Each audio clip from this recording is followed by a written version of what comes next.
ಜಿ5 ಇರುವಾಗ ನೀವು ನಿಮ್ಮ ನೆಚ್ಚಿನ ಶೋಗಳನ್ನ ಎಂದಿಗೂ ಮಿಸ್ ಮಾಡಿಕೊಳ್ಳುವುದಿಲ್ಲ. ಅದು ಸಂಪೂರ್ಣ ಉಚಿತವಾಗಿ.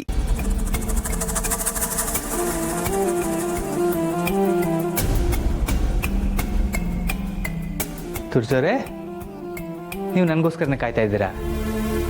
ಮಾಧವರೇ, ಅದು ಏನಾಯ್ತು ತುಳಸೋರೆ? ನೀವಿನ್ನೂ ನನ್ನ ಪ್ರಶ್ನೆಗೆ ಉತ್ತರ ಕೊಟ್ಟಿಲ್ಲ. ಕಾಲೇಜಲ್ಲಿ ನೀವು ಯಾವುದೋ ಹುಡುಗಿನ ಪ್ರೀತಿಸ್ತಾ ಇದ್ರಿ ಅಂತ. ಅಯ್ಯೋ, ಇನ್ನೂ ನಿಮ್ಮ ತಲೆಯಲ್ಲಿ ಅದೇ ಇದೆಯಾ? ನಾನೇನೋ ತಮಾಷೆ ಮಾಡಿದ್ರೆ ನೀವು ಅದನ್ನೇ ಮನಸ್ಸಲ್ಲಿ ಇಟ್ಕೊಂಡಿದ್ದೀರಲ್ಲ. ಇಲ್ಲ, ನಾನು ಕಾಲೇಜಲ್ಲಿ ಯಾರನ್ನೂ ಪ್ರೀತಿಸಿಲ್ಲ. ಸುಮ್ಮನೆ ನಿಮಗೆ ರೇಗಿಸೋಕೆ ಅಂತ ಹಾಗೆ ಹೇಳಿದೆ ಅಷ್ಟೆ. ಹಾಗೆಲ್ಲ ನನಗೆ ಪ್ರೀತಿ ಪ್ರೇಮದಲ್ಲಿ ಆಸಕ್ತಿ ಇರಲಿಲ್ಲ. ಕಾಲೇಜ್ ಮುಗಿತಿದ್ದಾಗೆ ಮನೆಗೆ ಬರ್ತಾ ಇದ್ದೆ. ಅಮ್ಮನಿಗೆ ಅಡುಗೆಗೆ ಸಹಾಯ ಮಾಡ್ತಾ ಇದ್ದೆ. ಅವರಿಗೆ ಟೀ ಮಾಡಿಕೊಡೋದು, ರುಚಿ ರುಚಿಯಾಗಿ ಹೊಸ ರೆಸಿಪಿಗಳನ್ನು ಟ್ರೈ ಮಾಡೋದು, ಇದೆಲ್ಲ ನನಗೆ ಆಗ್ಲಿಂದಲೇ ಅಭ್ಯಾಸ. ಕಾಲೇಜ್ ಬಿಟ್ಟರೆ ಮನೆ, ಮನೆ ಬಿಟ್ಟರೆ ಕಾಲೇಜು, ಓದೋದು, ಅಡುಗೆ ಮಾಡೋದು, ಇಷ್ಟೇ ನನ್ನ ಪ್ರಪಂಚ. ಯಾವತ್ತೂ ಪ್ರೀತಿ ಪ್ರೇಮ ಅಂತ ಯೋಚನೆ ಮಾಡಲಿಲ್ಲ. ಅಂದರೆ ನೀವು ನಿಜವಾಗ್ಲೂ ಯಾರನ್ನೂ ಪ್ರೀತಿ ಮಾಡಿಲ್ವಾ? ಇಲ್ಲ ತುಳಸಿಯವರೇ. ಆದರೂ ನಿಮ್ಗೆ ಯಾಕೆ ಈ ಅನುಮಾನ ಬಂತು? ಅಷ್ಟಕ್ಕೂ ಇದೆಲ್ಲ ಈಗ ಯಾಕೆ ನೀವು ಕೇಳ್ತಾ ಇದ್ದೀರಾ? ಇಲ್ಲ, ಏನೋ ಹೀಗೆ ಕೇಳಬೇಕು ಅನ್ನಿಸ್ತು, ಅದಕ್ಕೆ ಕೇಳಿದೆ. ತುಳಸಿಯವರೇ, ನಾನು ನನ್ನ ಕಾಲೇಜ್ ಡೇಸಲ್ಲಿ ಯಾರನ್ನೂ ಪ್ರೀತಿ ಮಾಡಿಲ್ಲ, ಯಾರನ್ನೂ ದೂರ ಮಾಡಿಲ್ಲ. ಈಗ ಸಮಾಧಾನನಾ?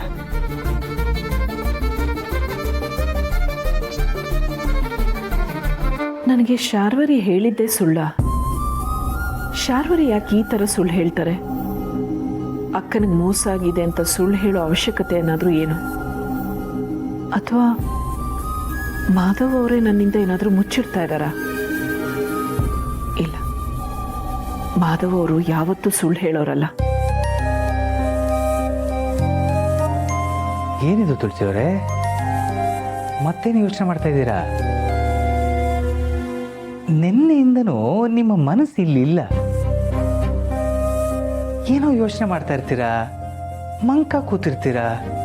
ಇಲ್ಲ ಮಾಧವ್ ಅವರೇ, ನೀವ್ಯಾರನ್ನೂ ಪ್ರೀತಿ ಮಾಡಲಿಲ್ಲ ಸರಿ, ಆದರೆ ನಿಮ್ಮನ್ನು ಯಾರಾದರೂ ಪ್ರೀತಿ ಮಾಡ್ತಾ ಇದ್ರಾ? ಅಥವಾ ಪ್ರೀತಿಸ್ತಾ ಇದ್ದೀನಿ ಅಂತ ಹಿಂದೆ ಬಿದ್ದಿದ್ರಾ?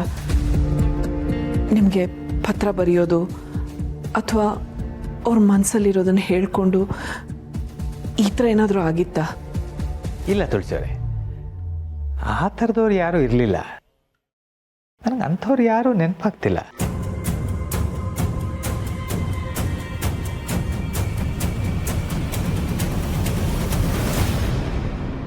ಹಾಂ, ಈಗ ನೆನಪಾಯ್ತು ನೋಡಿ. ಒಂದಷ್ಟು ದಿನ ಕಾಲೇಜಲ್ಲಿ ಒಂದು ಹುಡುಗಿ ನನ್ನ ಹಿಂದೆ ಬಿದ್ದಿದ್ಲು. ದಿನ ನನಗೆ ಲವ್ ಲೆಟ್ರ್ ಬರೆದು ತಂದು ಕೊಡ್ತಾ ಇದ್ಲು. ಆದರೆ ನನಗೆ ಅವಳ ಬಗ್ಗೆ ಯಾವ ಭಾವನೆಯೂ ಇರಲಿಲ್ಲ. ಹಾಗಾಗಿ ನಾನು ಅವಳ ಕಡೆ ಹೆಚ್ಚು ಗಮನ ಕೊಡಲಿಲ್ಲ. ಹೌದಾ? ಆ ಹುಡುಗಿ ಹೆಸರು? ಆ ಹುಡುಗಿ ಹೆಸರು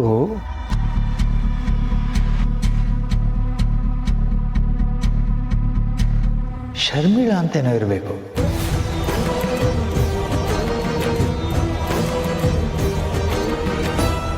ಆ ಹುಡುಗಿ ಮುಖನೇ ನನಗೆ ನೆನಪಿಲ್ಲ.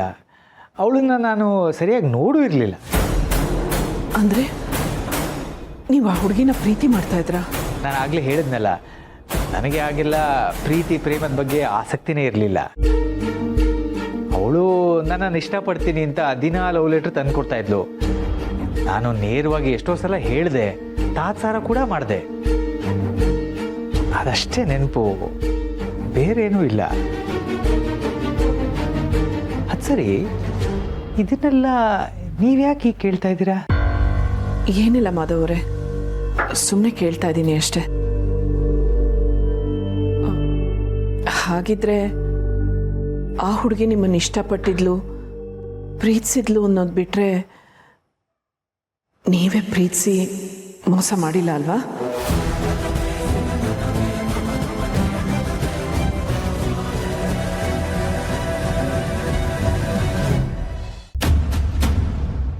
ಏನು ಮಾತಾಡ್ತಿದ್ದೀರಾ ತುಳಸಿಯವರೇ? ನಿಮ್ಗೇನಾದರೂ ಅಂಥ ಅನುಮಾನಗಳಿದೆಯಾ? ಹಾಗೇನಾದರೂ ಇದ್ದರೆ ನಾನು ಸೀರಿಯಸ್ಸಾಗಿ ಹೇಳ್ತೀನಿ ಕೇಳಿ. ನಮ್ಮ ಪ್ರೀತಿ ಮೇಲೆ ಆಣೆ, ನಾನು ಯಾವತ್ತೂ ಯಾವ ಹುಡುಗಿನೂ ಪ್ರೀತಿಸಿ ಮೋಸ ಮಾಡಿಲ್ಲ. ಅಂಥದ್ದೇನೂ ನನ್ನ ಜೀವನದಲ್ಲಿ ನಡೆದಿಲ್ಲ. ಛೇ, ನಾನು ಮಾಧವ್ ಅವ್ರಿಗೆ ಹೀಗೆಲ್ಲ ಕೇಳಬಾರ್ದಿತ್ತು. ನೀವ್ಯಾಕೆ ಇಷ್ಟು ಸೀರಿಯಸ್ ಆಗ್ತಾ ಇದ್ದೀರಾ? ನೀವು ಮಾತ್ರ ನನ್ನನ್ನು ರೇಗಿಸ್ಬೋದು, ನಾನು ರೇಗಿಸೋ ಹಾಗಿಲ್ವಾ? ಓಹೋ, ಇದೋ ವಿಷಯ. ನನ್ನ ಬಗ್ಗೆ ತುಂಬ ಪೊಸೆಸಿವ್ನೆಸ್ ಶುರುವಾಗಿದೆ ಅನ್ಸುತ್ತೆ. ನಾನು ಯಾವತ್ತಿಗೂ ಯಾವ ಹೆಣ್ಣಿನ ಹತ್ರನೂ ಆ ರೀತಿ ನಡ್ಕೊಂಡಿಲ್ಲ ತುಳಸಿಯವರೇ. ನನ್ನ ಮನಸ್ಸಲ್ಲಾಗಲಿ ಜೀವನದಲ್ಲಾಗಲಿ ಬಂದಿದ್ದು ಸುಮತಿ ಮಾತ್ರ. ಆಮೇಲೆ ಈಗ ನೀವೇ ನನ್ನ ಪ್ರಪಂಚ ಆಗಿದ್ದೀರಿ. ಅಷ್ಟೇ ನನ್ನ ಹೃದಯ ಗೊತ್ತಿರೋದು.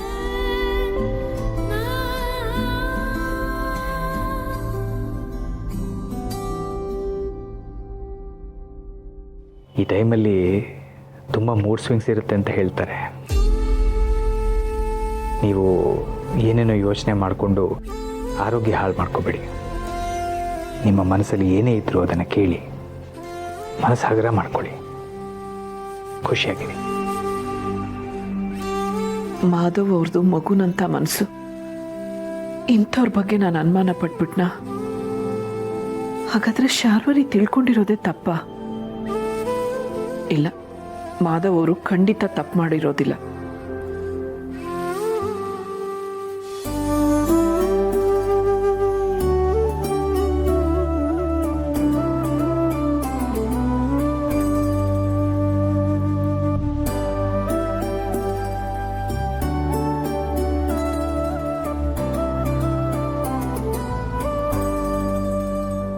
ನನಗೆ ಗೊತ್ತು ಮಾಧವ್ ಅವರೇ, ನೀವೊಂದು ಹೆಣ್ಣಿಗೆ ಮೋಸ ಮಾಡೋಂಥವ್ರಲ್ಲ. ಆದರೆ ಶಾರ್ವರಿ ನಿಮ್ಮ ಬಗ್ಗೆ ತಪ್ಪಾಗಿ ತಿಳ್ಕೊಂಡು ನಿಮ್ಮ ಮೇಲೆ ಹಾಗೆ ಸಾಧಿಸ್ತಾ ಇದ್ದಾಳೆ. ಅವಳಿಗೆ ಸತ್ಯ ಏನು ಅನ್ನೋದು ಗೊತ್ತಾಗಬೇಕು, ತನ್ನನ್ನು ತಾನು ತಿದ್ಕೋಬೇಕು. ಇಷ್ಟು ವರ್ಷ ಹೆಂಡ್ತಿನ ಕಳ್ಕೊಂಡು ಮಕ್ಕಳಿಂದ ದೂರ ಇಂತು ಎಷ್ಟೊಂದು ಕಷ್ಟ ಅನುಭವಿಸಿದ್ದೀರ. ಇನ್ನು ಮುಂದೆ ನಿಮಗೆ ಆ ಕಷ್ಟಗಳು ಬರದೇ ಇರೋ ಹಾಗೆ ನಾನು ನೋಡ್ಕೋತೀನಿ. ನನ್ನ ಪ್ರಾಣ ಹೋದ್ರೂ ಸರಿ, ನಿಮ್ಮನ್ನ ಈ ಮನೇನ ನಾನು ಕಾಪಾಡ್ಕೋತೀನಿ.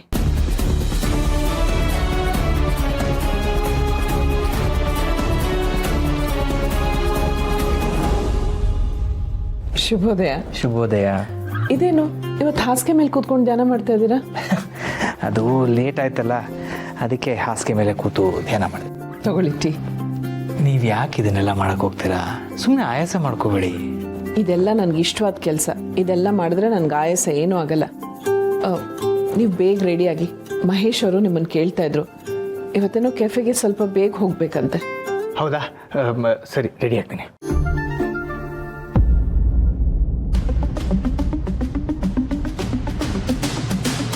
ZEE5 ಆಪ್ ಡೌನ್ಲೋಡ್ ಮಾಡಿ ಎಲ್ಲಾ ಸಂಚಿಕೆಗಳನ್ನು ಸಂಪೂರ್ಣ ಉಚಿತವಾಗಿ ನೋಡಿ.